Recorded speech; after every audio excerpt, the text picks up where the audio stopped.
The film opens with a sweeping shot of a sprawling purple field as a train glides through the landscape. Inside one of the cabins, the striking blonde, blue-eyed Charlotte sits, her voice providing a monologue in the background. As she rolls a cigarette by hand, she is suddenly startled by the entrance of an unexpected visitor into her cabin. The loquacious man seated across from her, who goes by the name of Richard, strikes up a conversation with her, delving into personal inquiries about her life. Richard is visibly impressed upon learning that Charlotte is a sergeant, expressing admiration for her service during the tumultuous era of World War II in 1942. After finding out that she speaks French, Richard, being a friendly person, leaves her his card with a message on the back inviting her to a book launch party. The following day, Charlotte goes to the party with her friends, where she accidentally meets an Air Force lieutenant named Peter. The two immediately hit it off and are taken by each other. Although she wants to remain with the charming Peter, Charlotte is whisked away by Richard, who is eager to introduce her to his acquaintances. Although she feels like she has to entertain her host, Charlotte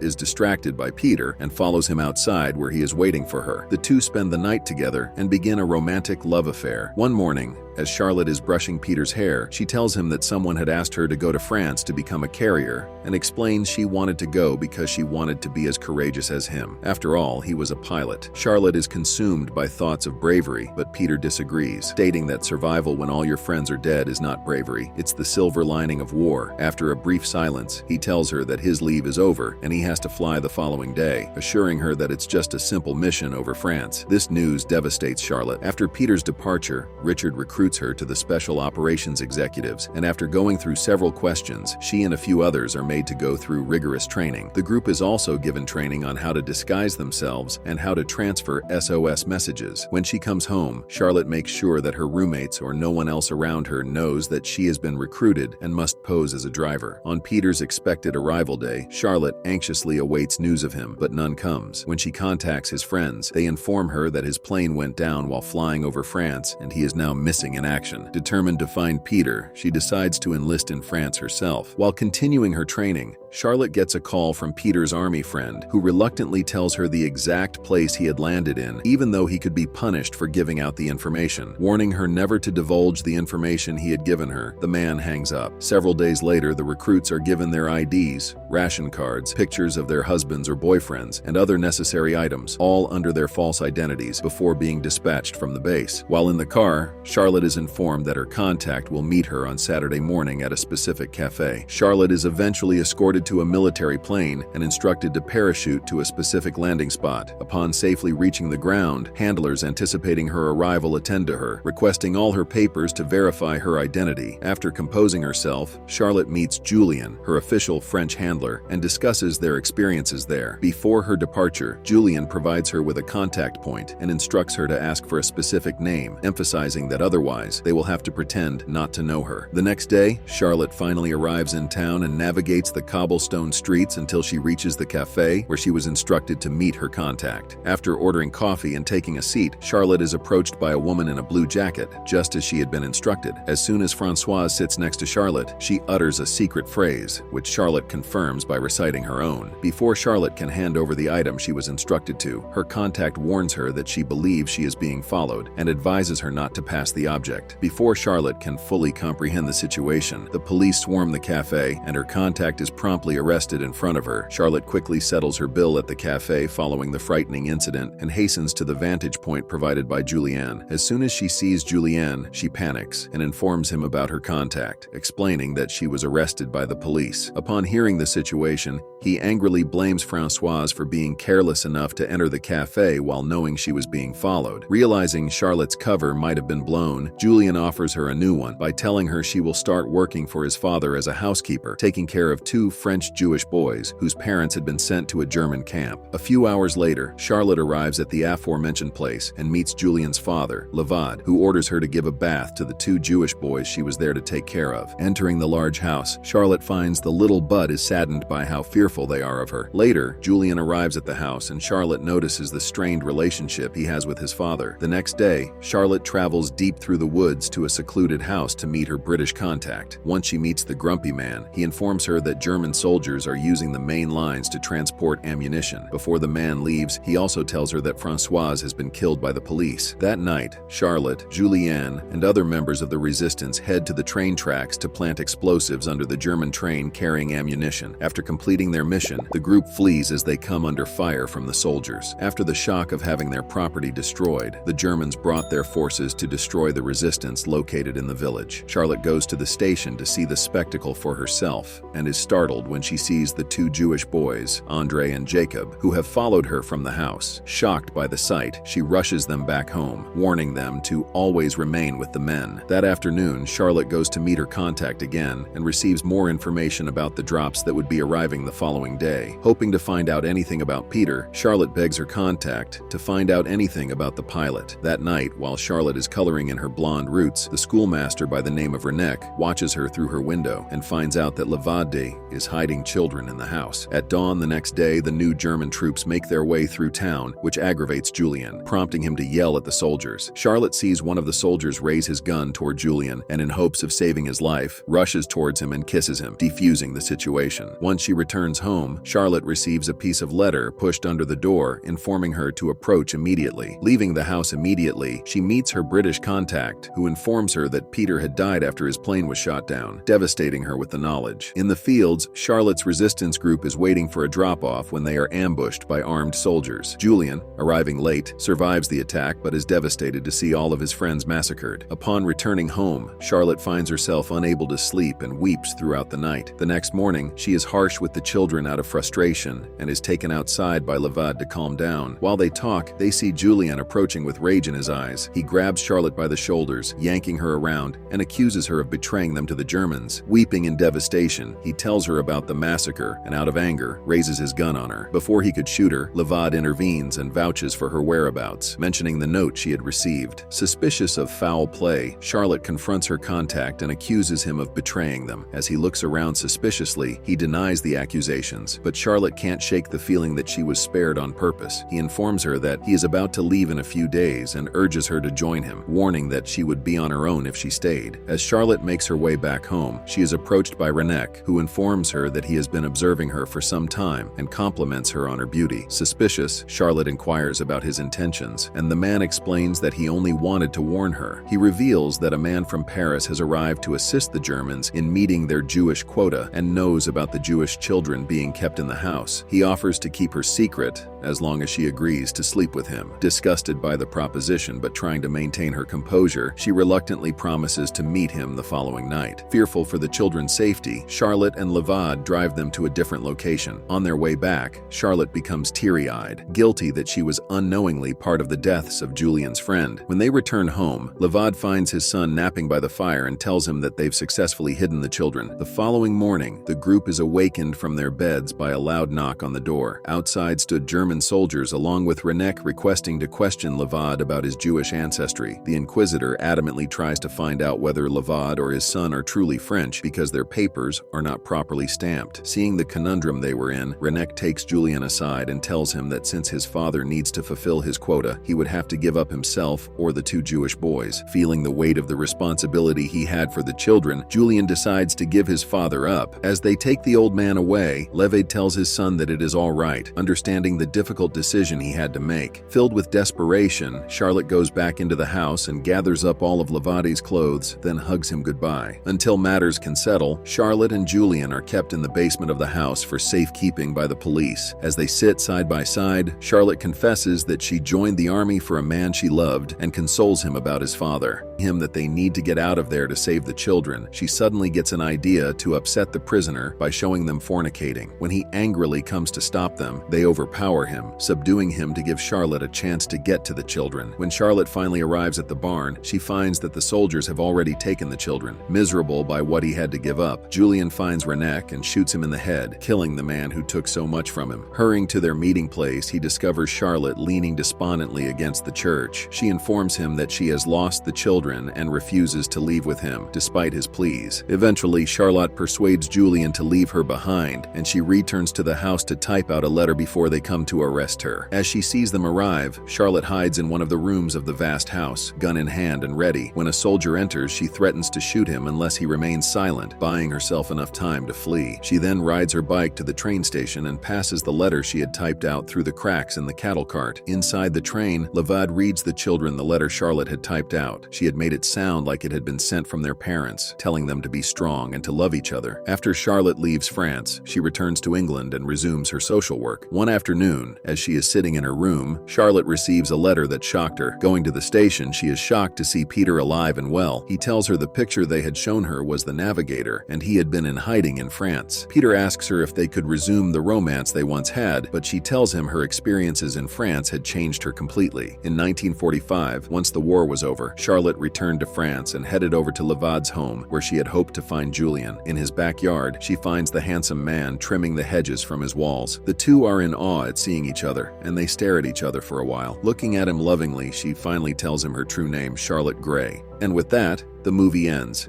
We hope you enjoyed our video. Watch the next recaps on the screen and don't forget to subscribe for more amazing recaps. See you in the next one.